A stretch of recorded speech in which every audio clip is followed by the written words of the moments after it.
suggest too is that it appears to me that science itself requires someone like God for order. Otherwise, these natural laws that we have, why do they exist? Why are they so persistent and consistent? So even if someone were to tell me, look, we figured out that life could arise from non-life without intelligence through natural laws, I'm still going to ask the question, where did the natural laws come from?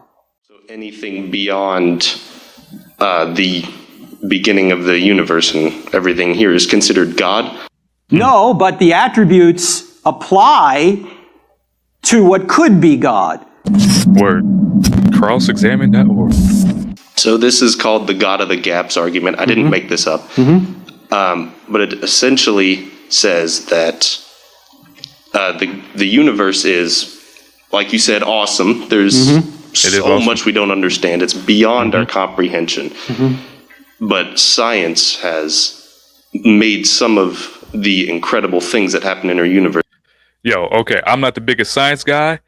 I don't really know much about science. I'm very a simple dude, simple kind of man, Leonard Skinner type simple. You know what I'm saying? That's the type of dude I am. So I don't understand how people rely so much on science when a lot of the big scientific things are just theories. I don't understand why people fall back so much on these particular theories that really haven't been proven.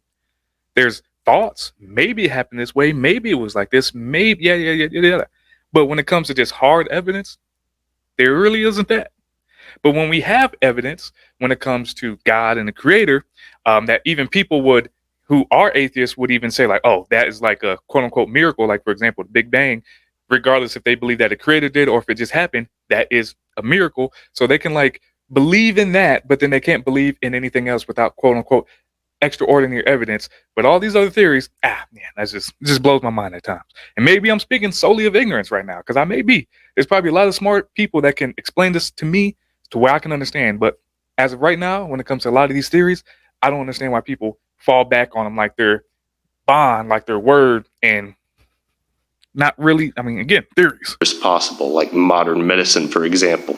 If you went back to, say, when Christ was born and you said, hey, in 2,000 years, we can bring people back from the dead, because people can die for a short amount of time, and we can still bring them back. Or if I took my phone back, some of these things could be considered godly acts, but we can do them now, and they're not godly acts. We just put a scalpel here and inject. Hold on. I know, okay. How that is just another form of creation. Using your brain to then create. So that is just a more advanced version of what they were doing back then when it comes to their architecture and anything else that they used to quote unquote create. So horse and buggy or whatever they used, that's just creation. So it's not, I mean, yeah, if you bring something that's like, it's like, oh man, how'd you do that? But again, it's still not outside of what it is that we're already able to do. Some morphine there, and there you go. You're brought back from the dead. Obviously, it's not that simple. So why doesn't that trend continue into things that you were calling godly acts? Well, you're saying that if we continue to research, we're going to find scientific answers for everything, basically. The universe, let's just say the universe, for example. You're saying it's going to happen by natural law, right? Not necessarily by natural law, but we will inevitably figure out more things as time goes on that are not necessarily God. Okay, but if all of nature had a beginning, which is what the evidence seems to show, you can't have a natural cause for that because nature didn't exist. So it must be something that transcends nature that brought it into existence, correct? We don't know that. Why don't we know that? If space, matter, and time had a beginning, can it be a natural cause? Sure. I mean, how? Who knows there's nature beyond what we experience, right? Well, but that would be what we would call supernature. It's beyond our natural world. Supernature. That's what the evidence seems to show. So if God did create the universe, what evidence would suggest that he did? Seems to me precisely what we have. That space, time, and matter. Yo, I don't mean to do this, but I'm going to do this because it just popped in my head and this is my video, so I can do whatever I want. But you know what doesn't get enough credit? Or what doesn't get talked about enough? Venus flytraps. Venus flytraps have to be the coolest thing God ever created, but no one ever talks about them. I don't know, it just popped in my head when they were talking about supernature. I just thought about that. Supernature, when you know what's super in nature? A Venus flytrap. So take that how you want it, but I just gave it to you, served up. Came into existence out of nothing. So if that's the case, and that's what it appears to be, then you have a being outside the universe with the attributes we mentioned earlier, spaceless, timeless, immaterial, powerful, personal, and intelligent, who created this universe. That's what the evidence appears to show. So anything beyond the beginning of the universe and everything here is considered God? No, but the attributes apply to what could be God. There are other arguments which we haven't gotten into because we don't have time, but you can't go on an infinite regress of natural causes anyway. Let's suppose, for the sake of argument, there's natural causes beyond this, what some atheists call this local representation, right? And there's time prior to that. You can't still go on an infinite regress. Ultimately, you got to get back to a timeless, uncaused first cause. And this is even what Alexander Vilenkin pointed out, who believes in the multiverse. You probably heard of the multiverse, Jack. Oh, right? yeah. Okay. Even he says, look, even if there is a multiverse, it still all needs an absolute beginning. You don't get rid of the need for an absolute beginning, even if there are other natural events before our universe came into existence. Another argument might be the composition argument. Everything that we know about is composed. It's made of parts. And anything that's composed is put together by some sort of composer. But you can't go on an infinite regress of composers. Ultimately, you got to get back to an uncomposed composer who isn't made of parts, who composes everything else. That would be another argument. Some of the arguments that I can't bring up here because I don't have time, I think are even better than the ones that I presented to you. But due to the fact that you have to have some base philosophical knowledge that most of us don't have, it's not something you can bring forth to a general audience. You have to go through a lot of philosophical training to really get the lingo down and the language down and the concepts down before people can understand them. I know I did before I could understand them. So it's not something you can present in a 2-hour seminar.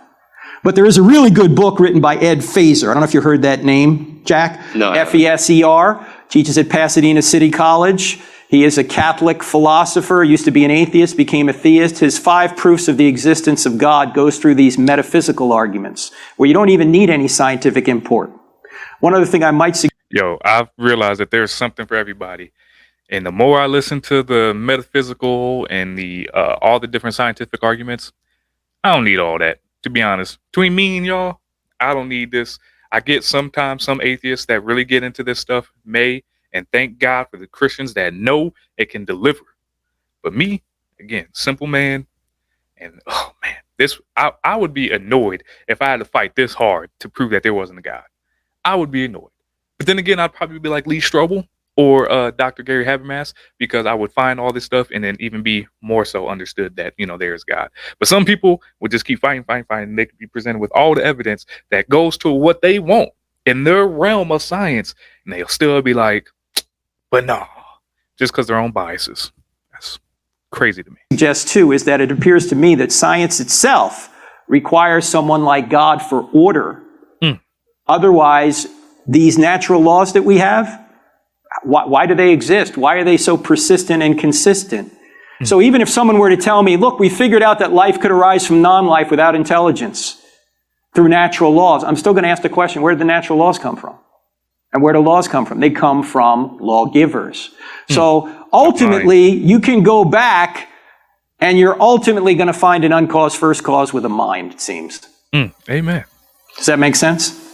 What if I asked you who created God? I'm sure you've heard that one 1,000 times. Sure. Well, I think the answer is no one, because he's the uncreated creator. Look, you got to get back to an uncreated creator somewhere. And if space, time, and matter had a beginning, then whatever created time didn't have a beginning, right? Because he's not in time. So if he didn't create time, he's timeless, which means he didn't have a cause. So he is the uncaused first cause. Go ahead, Dan. Does that make sense? Spit the truth. Yeah. So that was Frank Turek talking about the God of the Gaps argument with this atheist. I'm assuming he's atheist. That's what the title said. But follow me now. Follow me now. This is where my brain goes. Just follow me now. So let's say, for example, Because that's what a lot of people will then ultimately say. They'll say, well, who created God? Because if nothing can come from nothing, then where did God come from? So when it comes to that, for me, if nothing caused nothing. So in our reality, where we're at, right? Again, I'm not even saying this is true, but in our reality where we're at, if there's nothing that can cause nothing, that means something outside of our reality had to do it, right? So what does it matter if in our reality nothing can create nothing, because that's still true. Outside of that, outside of whatever beginning, space, time, and matter, if that's where God existed, what if ultimately who created us is where we'll be going to? What does it matter if or trying to think about what caused him if he's outside of our reality anyway? If we can't even comprehend a lot of the things in our reality, what makes us think that we'll ever comprehend something outside of space, time, and matter? So therefore, yes, in this reality, nothing can just randomly happen. Boom. So like the Big Bang Theory, nothing, and then without a creator or without someone who creates these things. And obviously what Frank Turek was talking about when it comes to someone had to have these concepts in their mind, which is, again, what we believe is God. Again, outside of that, what does it matter if we can't even experience or we'll never understand or even know that? Blows my mind. People can't understand what's going on here, but they want to understand what comes outside of space, time, and matter. Hopefully you guys were able to follow that. Me personally, it's hard for me to listen to the atheist arguments and things of that nature because it goes way beyond my scope of understanding or care. But hopefully you guys rock with this video. If you guys did, like, share, subscribe, all that fun stuff. Been your boy, the Scripture Plug Albert. Catch y'all next time. I'm out.